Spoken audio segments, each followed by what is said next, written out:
Friends, welcome back to my channel. ప్రతిరోజు కార్తీక దీపం serial టీవీలో కన్నా ముందుగా చూడడానికి వెంటనే మా ఛానల్ ని సబ్స్క్రైబ్ చేసుకొని పక్కనే ఉన్న గంట సింబల్ లో ఆల్ పైన క్లిక్ చేయండి. అప్పుడే నేను పోస్ట్ చేసే వీడియోస్ మీరు మిస్ కాకుండా నోటిఫికేషన్ ద్వారా చూడగలరు.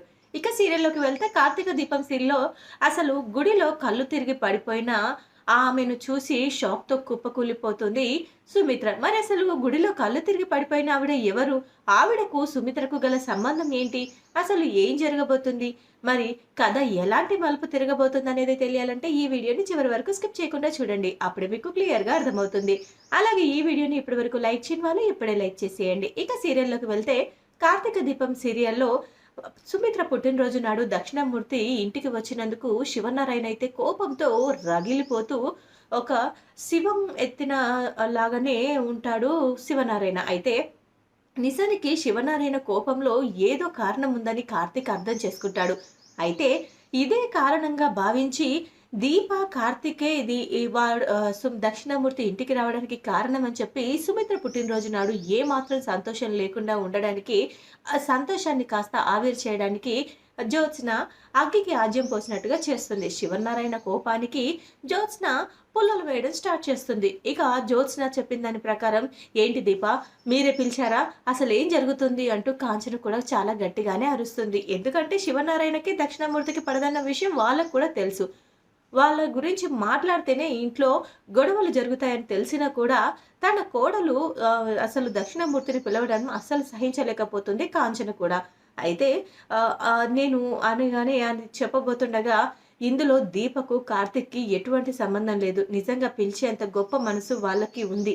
కానీ వాళ్ళు పిలిచినందుకు నేను రాలేదు. అయినా వాళ్ళు పిలిస్తే రావడానికి నాకేమి పని అసలు నేనెందుకు పిలిచేంత పెద్ద మనసు వాళ్ళకున్నందుకు నాకు చాలా సంతోషంగా ఉంది. కానీ వాళ్ళు పిలవడం వల్ల నేను రాలేదు. నేను నా కూతుర్ని దీవించడానికి వచ్చాను. ఈరోజు నా కూతురిది పుట్టినరోజు.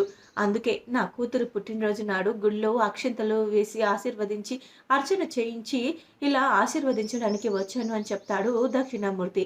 అయితే దక్షిణామూర్తి అలా చెప్పగానే, "నీ ఆశీస్సులు కూడా పాముతో పాము విషం, పాము కూరల్లో ఉండే విషం లాంటిది. నీకు నిలువెల్లా విషమే ఉంటుంది. నీలాంటి వాడిని నా కోడలికి ఆశీర్వదిస్తే ఆ ఆశీర్వచనం కూడా శాపంలా మారుతుంది. నువ్వు నా ఇంట్లో అడుగు పెట్టడానికి వీల్లేదు. నా కోడల్ని దీవించడానికి వీల్లేదు" అంటూ కరాఖండిగా చెప్పేస్తాడు. ఇక తర్వాత దక్షిణామూర్తిని కోపంతో అక్కడి నుంచి వెళ్ళగొట్టిన తర్వాత ఇంట్లో అయితే చాలా గొడవ జరుగుతుంది. అయితే, "ఏంటి బావా, నీకు ఇంతకు ముందే తెలుసు దక్షిణామూర్తి తాత అంటే దక్షిణమూర్తి అంటే తాతకి పడదని. అయినా కూడా నువ్వు దక్షిణమూర్తిని ఇంటికి తీసుకురొచ్చేలా ప్రయత్నం చేస్తున్నావు. అసలు ఏంటి తాత? ఇంట్లో వాళ్ళకి నచ్చని పనులు చేయడమేనా మీ పని? అసలు ఏం మాట్లాడుతున్నారు? ఎందుకిలా బిహేవ్ చేస్తున్నారు? ఇంట్లో ఒక్కరోజు కూడా సంతోషంగా ఉండనివ్వరా?" అంటూ ఇంకా రెచ్చగొట్టినట్టు మాట్లాడుతుంది జ్యోత్స్న.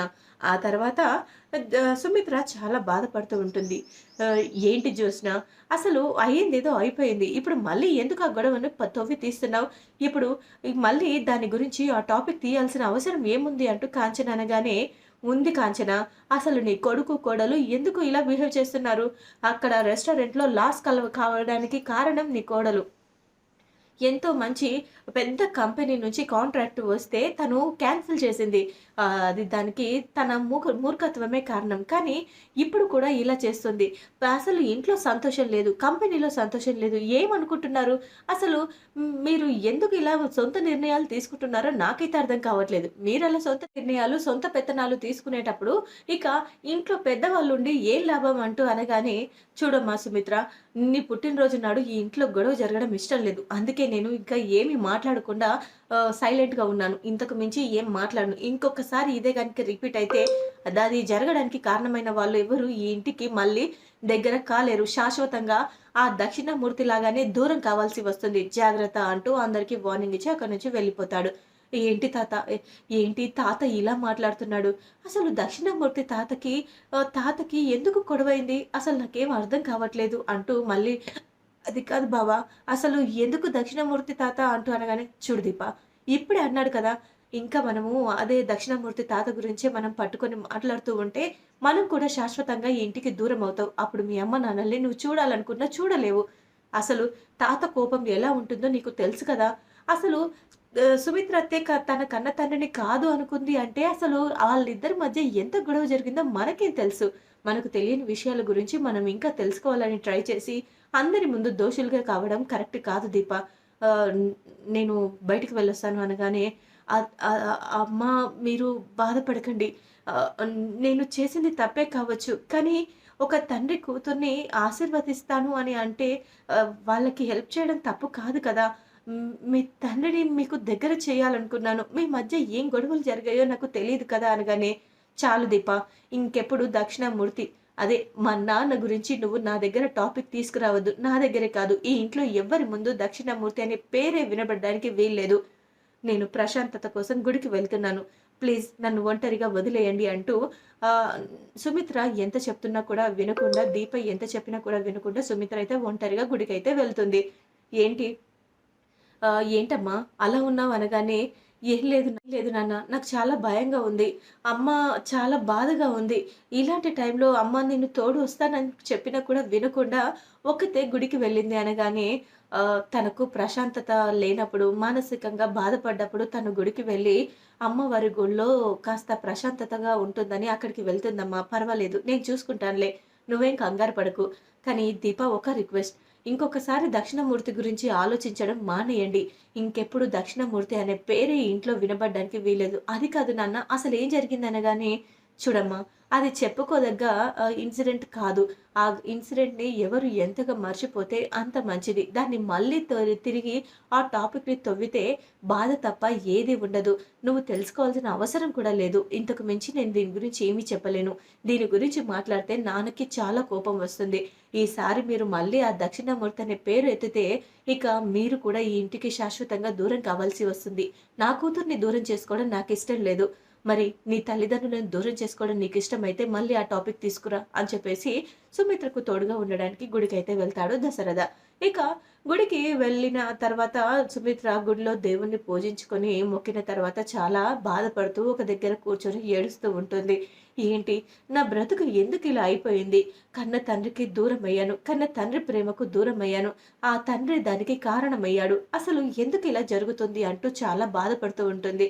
తండ్రిలా చూసుకునే మామగారు దొరికినందుకు సంతోషపడాలా? అసలు తండ్రికి నా మీద ఏ బాధ్యత లేనందుకు బాధపడాలా నాకేమీ అర్థం కావట్లేదు అంటూ తను చాలా బాధపడుతూ ఉండగా అంతలోనే గుడిలో ఒక ఆవిడ కళ్ళు తిరిగి పడిపోతుంది. ఇక అందరూ గుమిగూడతారు. ఇక తర్వాత ఏంటి? ఏం జరిగింది? అందరూ అలా గుమిగూడారు అని చెప్పేసి ఇక తనైతే వెళ్తుంది. ఇక తను వెళ్ళిన తర్వాత ఏంటి? ఏమైంది? అందరూ ఎందుకలా గుమిగూడారు అని అనగానే అక్కడ కళ్ళు తిరిగి పడిపోయిన ఆవిడని చూసి ఒక్కసారిగా షాక్‌తో కుప్పకూలిపోతుంది. వదినా అంటూ ఇక తనని లేపి దగ్గరికి తీసుకొని కొబ్బరి నీళ్ళని కొబ్బరికాయ దేవుడికి కొట్టాల్సిన కొబ్బరికాయను అక్కడ కొట్టి ఆ నీళ్ళతో తననైతే లేపుతుంది. ఆహ్, ఇక తర్వాత ఏం చేయాలో అర్థం కాక "ఏమైంది వదినా? ఎందుకిలా కళ్ళు తిరిగి పడిపోయావు?" అనగానే "వదినా నువ్వా? ఏంటి? నిజంగా నేను చూసింది నిన్నేనా? ఇన్నాళ్లకి నీ దర్శన భాగ్యం కలిగిందా? అసలు నీకు ఒక్కసారి కూడా ఈ వదినను చూడాలని అనిపించలేదా వదినా?" అంటూ చాలా బాధపడుతూ అడుగుతుంది సుమిత్ర వాళ్ళ వదిన. "ఏంటొదినా? అసలు మనం దూరం కావడానికి కారణములు ఏంటో నీకు తెలుసు కదా! అయినా మీరు ఇక్కడ ఏంటి?" అనగానే అది చాలా పెద్ద కథ. నేను అంటూ చెప్పబోతుండగా అంతలోనే దశరథ వస్తాడు. "ఏంటి సుమిత్ర? ఏంటి? ఏంటి ఇక్కడ మీరేంటి?" అనగానే, "అన్నయ్య మీకు కూడా నన్ను ఒక్కసారి కూడా చూడాలని అనిపించలేదా? అసలు నన్ను కలవాలని కూడా అనిపించలేదా? నేను ఎలాంటి పరిస్థితిలో ఉన్నాను? ఏం చేస్తున్నాను? అసలు నేను ఉన్నానా? లేనా? అని కూడా కనుక్కోవాలని అనిపించలేదు కదా అన్నయ్య" అనగానే, "అదేంటమ్మా అలా అంటావు? నాకు నీ మీద ప్రత్యేకంగా కోపం ఏమీ లేదు. కానీ మీ మీ మామయ్య గారే కదా మా నాన్నతో గొడవ పెట్టుకున్నారు. కూతురు చనిపోయిందని నీళ్లు కూడా వదిలేశారు. అలాంటి వాళ్ళ ఇంటికి నా భార్యని ఎలా పంపిస్తాను? వాళ్ళ గురించి ఎలా ఆలోచించనిస్తాను?" అని చెప్పేసి అంటూ ఉంటాడు. ఇక తర్వాత అయినా ఏంటొదినా అసలు ఇలా కళ్ళు తిరిగి పడిపోవడం ఏంటి? అంత నీరసంగా ఉన్నావేంటి? అనగానే, "నీకు తెలీదు. అసలు నువ్వు వెళ్ళిన తర్వాత ఆ ఇంట్లో చాలా జరిగాయి" అంటూ ఇక జరిగిన విషయాలన్నీ చెప్తూ, "అసలు నేను చనిపోయేలోపు నిన్ను చూస్తానో లేదో అనుకున్నాను.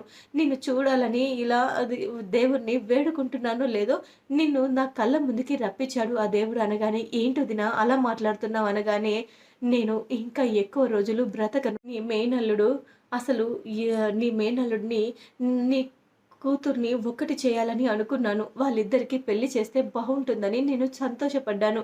నా మేనల్లుడు ఆహ్, అదే నీ మేనల్లుడు నీ ఇంటికి అల్లుడుగా అయితే బావుంటుందని అనుకున్నాను. అంటూ అనగానే, "ఏంటొదినా ఏం మాట్లాడుతున్నావు?" అనగానే, "అయినా మన కుటుంబంలో ఉన్న గొడవల గురించి తెలిసిన తర్వాత నువ్వు నా మేనల్లుడిని నా ఇంటి అల్లుడుగా చేస్తానని ఎలా అనుకున్నావు? అది జరగని పని" అనగానే, నేను చనిపోయేలోపు ఒక్కటైనా జరుగుతుంది అనుకున్నాను. కానీ నా కోరిక తీరని కోరికగా అలాగే ఉండిపోతుందని అసలు అనుకోవడం లేదు. కానీ అది అంటూ చెప్తూ దగ్గుతూ రక్తం కక్కుకుంటుంది. ఇక ఆ తర్వాత "ఏంటొదినా ఏం జరిగింది? ఎందుకిలా అయింది?" అనగానే, "నేను ఎక్కువ రోజులు బ్రతకనని చెప్పాను కదా!" అనగానే, "అసలేం జరిగింది వదిన?" అనగానే, "నాకు ఆరోగ్యం బాగాలేదు. చెకప్స్ చేయించుకున్నాను. అన్ని టెస్టులు చేయించుకున్న తర్వాత నాకు ఏదో ఒకటి అసలు ఇంకా నా లైఫ్ టైమ్ 3 నెలల కన్నా ఎక్కువ లేదని తెలిసింది. ఆలోపు నా కొడుకుని ఒక ఇంటివాడిని చెయ్యాలి అనుకున్నాను. అదే నీ మేనల్లుడిని నీ ఇంటి అల్లుడుగా చెయ్యాలనుకున్నాను. కానీ మీ మధ్య ఇంకా గొడవలు మాత్రం తగ్గేలా లేవు. నేను చనిపోయిన తర్వాత కూడా తగ్గుతాయో లేదో తెలీదు. కానీ నా చివరి కోరిక నా కొడుకుని నీ ఇంటి అల్లుడుగా చేయడమే వదినా. మళ్ళీ ఈ 2 కుటుంబాలు కలవాలి. వాళ్ళిద్దరి మధ్య ఉన్న అపార్థాలు పోయి అందరూ ఒకటి కావాలనేదే నా కోరిక. నా చివరి కోరిక. నా చివరి కోరికని నువ్వు నెరవేరుస్తావా వదిన అంటూ తనైతే అడుగుతుంది. "అసలు ఏం జరిగింది వదిన? నువ్వు బ్రతకపోవడం ఏంటి? అసలేమైంది?" అనగానే ఇక తనకు ఉన్న డిసీజ్ గురించి మొత్తం కూడా చెప్పేస్తుంది. ఇక ఆ తర్వాత అదంతా విన్న తర్వాత ఒక్కసారిగా సుమిత్ర చాలా బాధపడుతుంది. ఇక చూడాలి మరి తర్వాత ఎపిసోడ్‌లో ఏం జరగనుందో. మరి తన వదిన కోసం, తన వదిన చివరి కోరిక నెరవేర్చడం కోసం తన మేనల్లుడిని అల్లుడిగా ఆ ఇంటికి తీసుకురావాలనుకుంటుందా? మరి వాళ్ళిద్దరి మధ్య ఉన్న గొడవలని ఎలా సద్దుమణిగేలా చేస్తుందనేది తెలియాలంటే తర్వాత ఎపిసోడ్ వరకు వేచి చూడాల్సిందే.